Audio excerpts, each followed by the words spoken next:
আমরা একটু প্রশ্নগুলো অ্যানালাইসিস করতে চাই। অ্যানালাইসিস না, আপনারা যদি কোশ্চেন করতে কোশ্চেন। টেট 2 এবং টেট 1 এর প্রশ্নপত্রে মারাত্মক ভুল করা হয়েছে, যার মাসুল দিতে হয়েছে ছাত্রছাত্রীদের। এবং এই অভিযোগ পরীক্ষার্থীদের রবিবার সাংবাদিক সম্মেলন করে আবারও এই অভিযোগ করেন তারা। তাদের বক্তব্য, টিআরবিটি তাদের সমস্যা বুঝে তাদের সমাধানে এগিয়ে আসুক, তা না হলে বহু ছাত্রছাত্রীদের ভবিষ্যৎ নষ্ট হয়ে যেতে পারে। এমত অবস্থায় টিআরবিটি যদি সঠিক পদক্ষেপ না নেয় তাহলে সমস্যা বাড়বে, বই কমবে না। যদিও টিআরবিটির বক্তব্য তারা স্বচ্ছভাবে নিয়োগ সংক্রান্ত পরীক্ষা গ্রহণ করেছে, কিন্তু এই স্বচ্ছতার দাবি নিয়ে প্রশ্ন তুলেন পরীক্ষার্থীরা। তাদের অভিযোগ, যদি স্বচ্ছই হয়ে থাকে পরীক্ষা, তাহলে বিগত 2 বছর ধরে কেন গ্রেডসের মাধ্যমে পাশ করিয়ে দেওয়া হয়েছে ছাত্রছাত্রীদের। এভাবে শিক্ষক নিয়োগের প্রক্রিয়া কোনোভাবেই স্বচ্ছতার ছাপ বহন করে না বলে দাবি করেন তারা। এটা আমি তুলে ধরতে চাই না, কিন্তু একটা কথা বলা হয়েছে ছাত্র মহল নিয়ে বা পরীক্ষার্থী মহল নিয়ে, যে ফেল করা ছাত্রছাত্রীরা নাকি আন্দোলনে নেমেছে তাদেরকে পাশ করিয়ে দেওয়ার জন্য, মানে তারা দাবি করছে, মানে ফেল করা ছাত্রছাত্রীরা আন্দোলনে নেমেছে তাদেরকে পাশ করিয়ে দেওয়ার জন্য তারা দাবি করছে।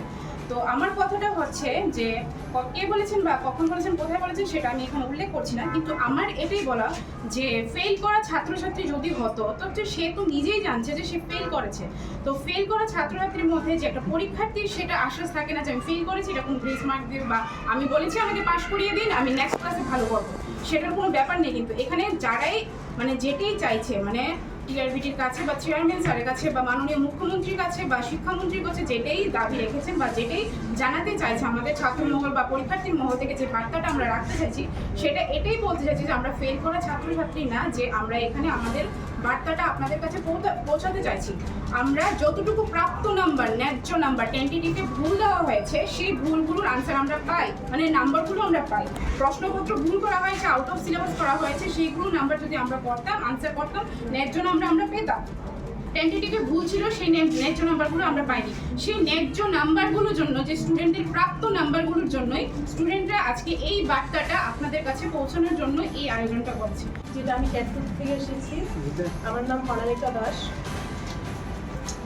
তো আমি বলতে চাই ভীষণ ভুল আছে, সেগুলি আজকে আপনাদের এখানে আপনাদের মাধ্যমে পুরো ত্রিপুরাবাসীকে জানান দিতে চাই যে আমাদের এত ভুল কেন, আর ভুলগুলি আজকে তুলে ধরব।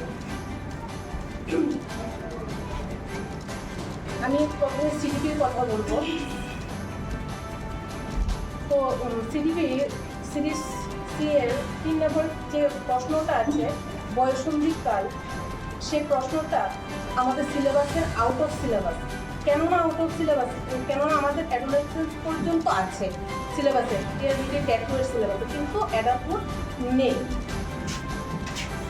তারপর যেটা আছে 8 নম্বর প্রশ্নটা, শিশুর নৈতিক বিকাশ, সে পেঁয়াজের মনোবিদ পেঁয়াজের, আমাদের সিলেবাসে দেওয়া আছে পেঁয়াজের কগনিটিভ ডেভেলপমেন্ট দেওয়া আছে, এটাও আউট অফ সিলেবাস, কোথাও উল্লেখ নেই। আমাদের সিলেবাসে কোথাও মোরাল ডেভেলপমেন্ট নেই।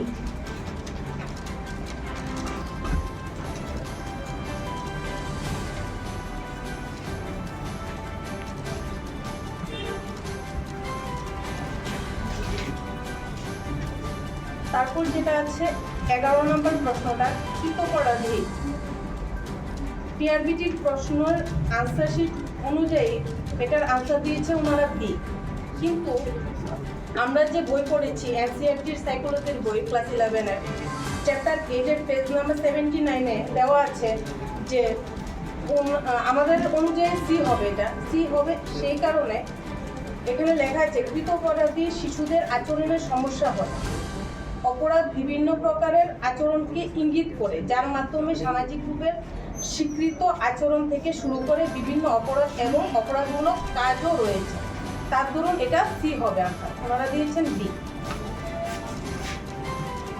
তারপরে প্রশ্ন 17 নম্বর, ডেভেলপকৃত আবিষ্কৃত ক্লাসিক্যাল কন্ডিশন, ওনারা দিয়েছেন সি, কিন্তু আনসার হবে বি।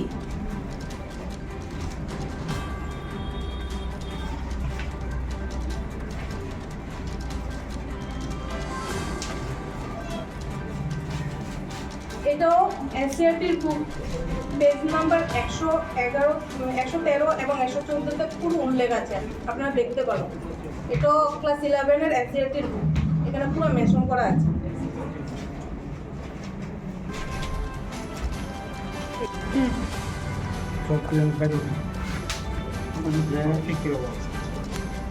আমরা দেখছি মোবাইলে শুধু ফেসিয়ালটা আর সামনের টেম্পারটা লাগালে মোবাইলটা নতুন হয়ে যায় না, ভেতরে মাদারবোর্ড